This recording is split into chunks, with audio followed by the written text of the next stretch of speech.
안녕하세요. 그러니까 미중 무역 그 실무 협상 말이죠. 혹시나가 역시나 빈손으로 끝난 것 같습니다. 제가 보기에는 중공 애들 참 찌질한 것 같습니다. 합의를 하든 말든 망가지는 건 마찬가지일 것 같은데 그 간다고 했던 농장 방문 그걸 물을 먹이고 그냥 돌아가는 꼬라지가 찌질하지 않습니까? 네? 방문을 하든 말든 달라지는 건 없을 것 같은데요. 그래서 약속을 너무 가볍게 여기잖아요. 이 시간에는 지금 그 중공 경제의 약한 고리가 뭔지 다시 한번 점검을 해보고 지금 이 순간 이후에 중공 경제에 어떤 문제점들이 노출될지 한번 체크하려고 합니다. 그러니까 중공의 고도 성장이라는 것, 그러니까 지금까지 중공의 성장 엔진이라는 것, 그거는 서방 자본과 기술 이걸 지속적으로 대규모로 투자를 해왔고요. 여기에 중공의 값싼 노동력, 그러니까 합해서 이루어진 거죠. WTO 체제를 통해서 세계 시장에 접근할 수 있도록 해준 겁니다. 이것이 성장의 원동력 아니었겠습니까? 그런데 그 자본의 한계 효율, 또 노동의 한계 효율, 자본과 노동이 생산 요소 아닙니까? 이거는 초반에는 체증을 할 수도 있겠지만, 그래서 이자 비용 또는 임금 상승, 이런 것들이 소득 증가에 비하여 무시할 수 있을 정도로 여겼었겠지만 어느 정도 규모 이상이 되면은 자본의 한계 효율이나 노동의 한계 효율 이런 거 다 체감하게 되는 거죠. 즉 성장 유지를 위해서는 더 많은 자본 투입해야 되고요. 이미 중공은 임금 더 이상 저임금 상태 아니고요.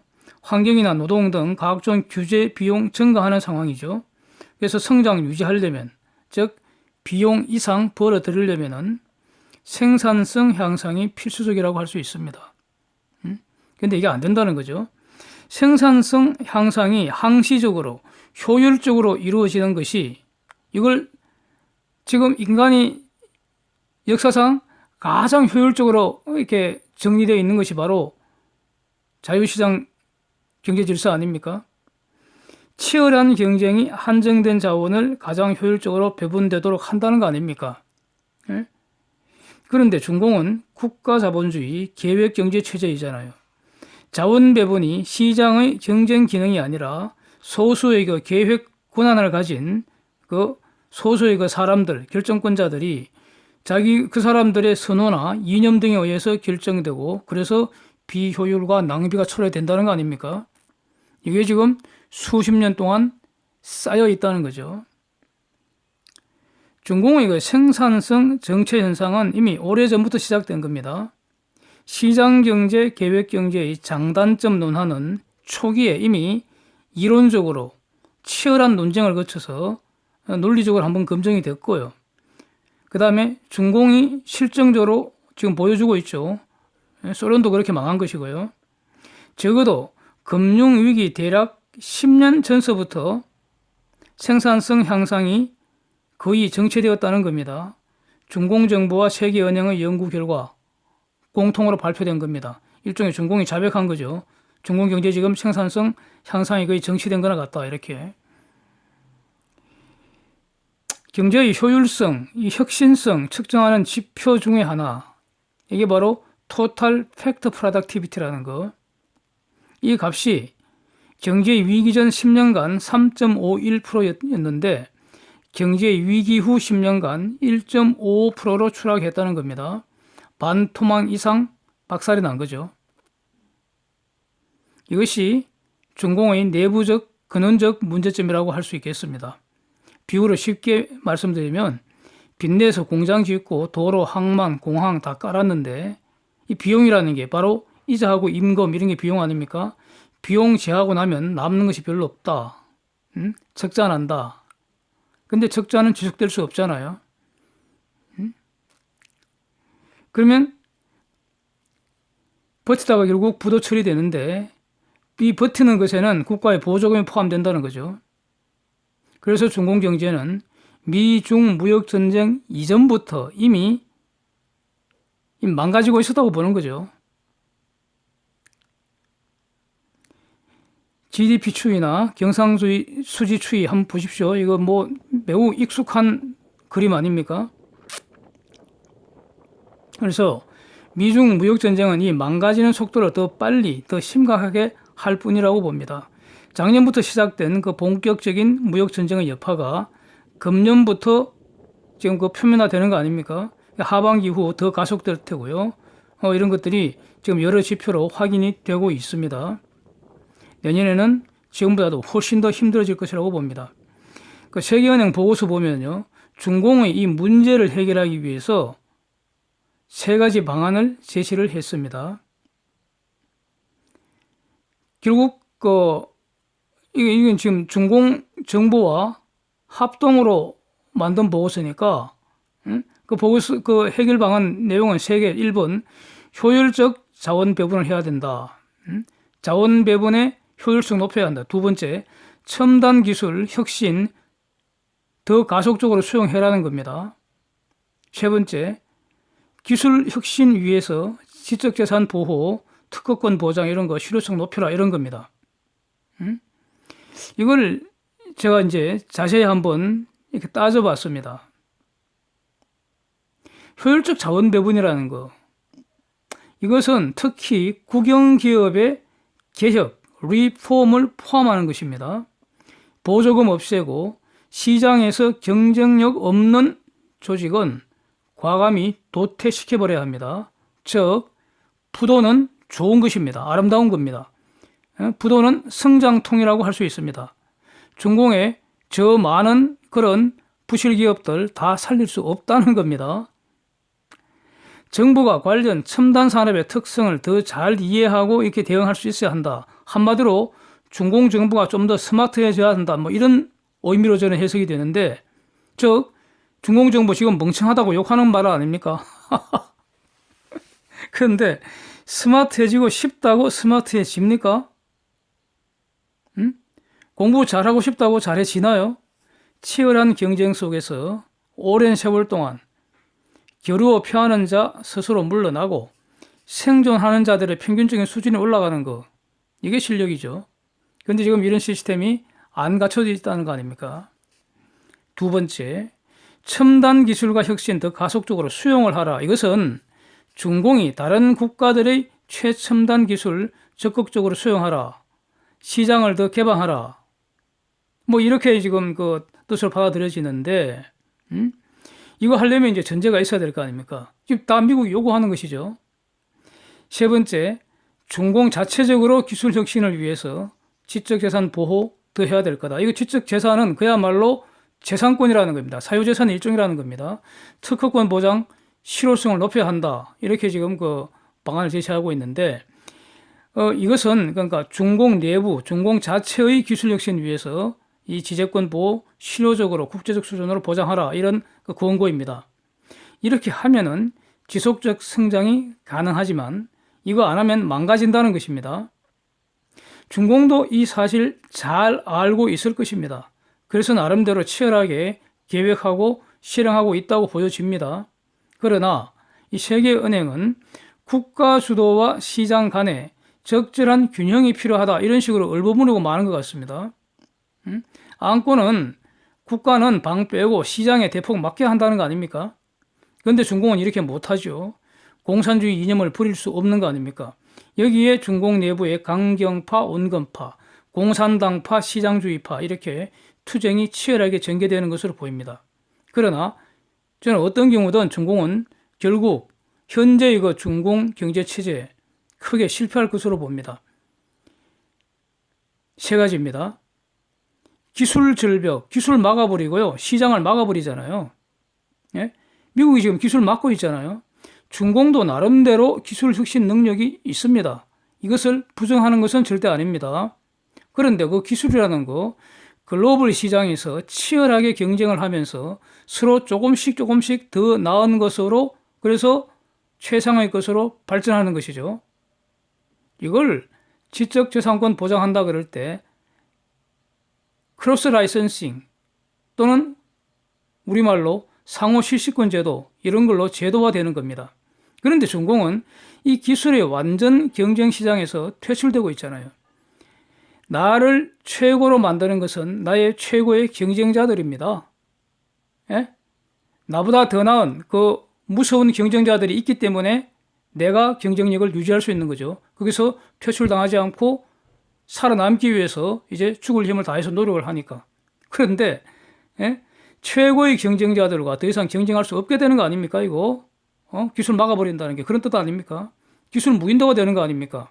최근에 그 대표적 사례가 화웨이가 독자적으로 5G 원칩을 개발하고 이런 능력은 현재로서는 인정을 해줘야죠. 아주 우수합니다.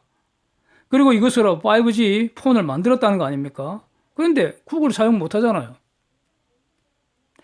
이 기술이 시장에서 살아남겠습니까? 네? 이 기술에서 시장을 인정받지 못하고 한 4, 5년 지나면은 또 전혀 새로운 기술이 있을 텐데 그때는 어떻게 합니까? 중국 내부에서는 일정 기간 어느 정도 살아남겠지만 해외에서는 살아남을 수 없을 것입니다. 두 번째, 국가주도 자본주의 개혁하고 실질적 시장 개방을 요구하는 것인데 중국 내에서는 서방 기업들이 중공 기업들과 차별 경쟁하고 있다는 거 아닙니까? 중공 당국의 부당하게 지원하는 그런 그 불법 보조금으로 불공정 경쟁을 지금 강요당하고 있다는 거 아닙니까? 이거 개선하라는 것이 그 미중 무역 협상의 핵심 조건 중에 하나인데 이거 중공이 못한다고 버티는 거 아닙니까? 예? 그러니까 해결 안 되는 거죠. 그 다음에 시장을 막아버리잖아요. 미국이 지금 시장을 막고 있지 않습니까? 앞으로 10월 무역 협상이 뭐 스몰 딜이 되든 말든, 하여튼 트럼프는 스몰 딜 싫다는 거고요. 투 트랙도 싫다는 취지로 보여집니다. 2020 그 대선 일정과도 관계없이 간다는 거 아닙니까? 트럼프가 원하는 합의, 즉 굿딜이 안 되면, 안 되면, 딜이 없더라도 결국 민주당과의 그 미중 무역전쟁 선거 논쟁에서 이 무역전쟁 이슈는 저는 민주당의 무덤이 될 것으로 보입니다. 네? 하여튼 그래서 10월 지나고 11월 지나고 연말이 되면은 지금 무슨 일이 일어나는 겁니까? 최소한 2,500 불 관세, 2,500억 불에 대한 관세 30% 올라가고요. 지금 그 남은 3,000억 불에서 일부 면제 조치한 거, 이거 제외한 거, 그 정확한 액수는 지나야지 확정되겠죠. 그러니까 사실상 중공이 미국에 수출하는 그 나머지 전 품목의 관세율 15% 때린다는 거 아닙니까? 이게 최소한입니다. 최소한. 화웨이 계열 지금 110개 회사가 넘죠. 이거 지금 엔티티 리스트에 들어가 있고요. 이외에 중공의 대표적 IT 대기업들 엔티티 리스트에 제재 받고 있습니다. 이게 다가 아니겠죠. 지금 나온 게 현재 시행 중인 최소한의 조치입니다. 이게 뭡니까? 중공산은 미국에서 퇴출되는 거 아닙니까? 네? 시장 막아버린다는 거 아니에요. 기술 막아버리고 시장 막아버리는데 무슨 수로 버팁니까? 미국에 팔기 위해서는 중공 이외에서 만들어야 한다는 것이 더욱 확산되는 거 아닙니까? 설사 중공에 들어가는 기업들이 있다 하더라도요. 지금도 분명히 중공에 진출하는 기업이 있을 겁니다. 전혀 영이 되지는 않겠죠.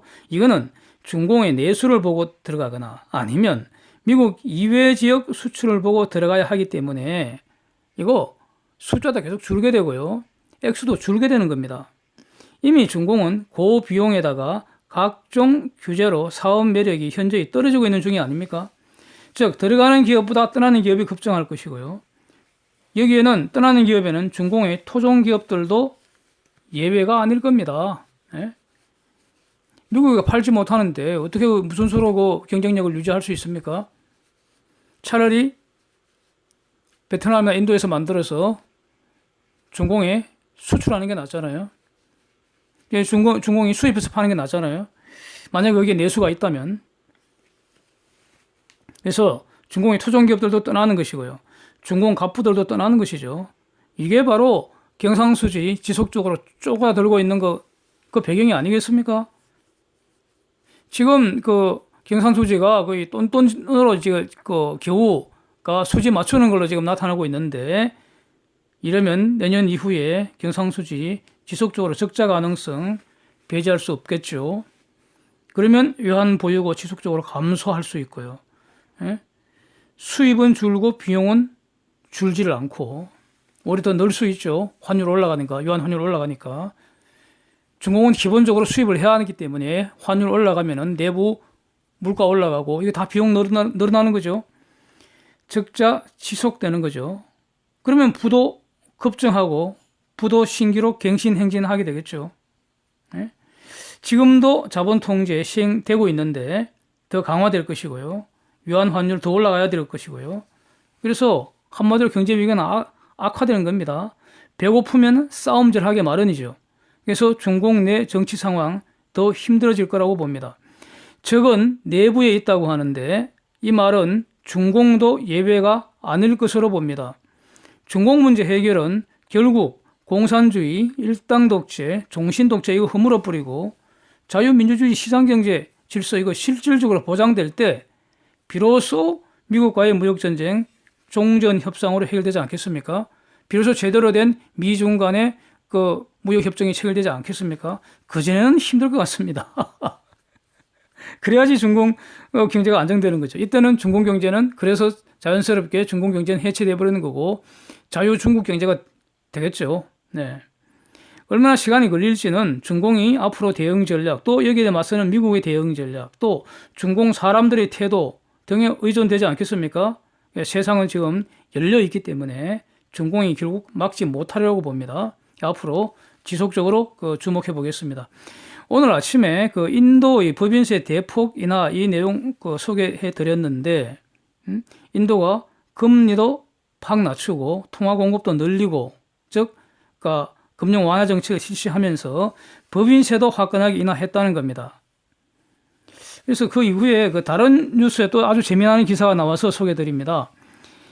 미중 무역 전쟁 최대 수혜국 중에 하나가 인도다. 베트남하고 인도가 지금 꼽히고 있죠. 그 중에 이제 인도가 되는데 로이터의 기사가 났었습니다. 그러면서 이제 로이터 이 기사에는 이렇게 인도가 중공을 대체해 간다고 할 때 가장 큰 문제점이 지금 세 가지를 들었습니다. 이걸 소개해 드리고자 합니다. 첫 번째로는 이 토지 소유 문제가 매우 복잡한 것 같습니다. 제조업체 공장을 설립하려면은 공장 부지를 소유를 해야 되는 거 아닙니까? 이게 지금 너무너무 복잡한 모양이에요. 예. 그래서 처음 좀 더 자세히 알게 됐습니다. 그 다음에 두 번째로는 도로나 철도나 공항, 항구 이런 인프라 현재는 매우 열악하죠.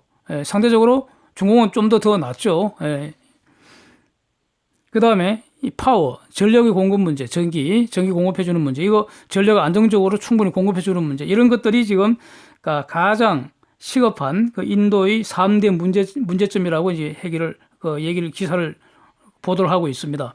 그러니까 글로벌 해외 기업들이 인도에 진출한다고 할 때 세 가지 가장 큰 문제라는 겁니다. 그런데 자세히 보면 말이죠. 이거 사람이 할 수 없는 문제가 있습니까? 네? 제가 보기엔 하나도 없는 것 같습니다. 다 해결될 수 있는 문제라고 보여집니다. 문제는 인도 정치권의 해결 의지의 문제가 아닌가. 그리고 이렇게 지금 인도로서는 미중 무역 전쟁 전개되는 과정에서 적극적으로 자기 입지를 키우기 위해서 노력하는 것으로 저는 보여지거든요. 그래서 결국 해결될 수 있는 문제라고 저는 정리하고 있습니다. 이상입니다. 함께해 주셔서 감사드립니다.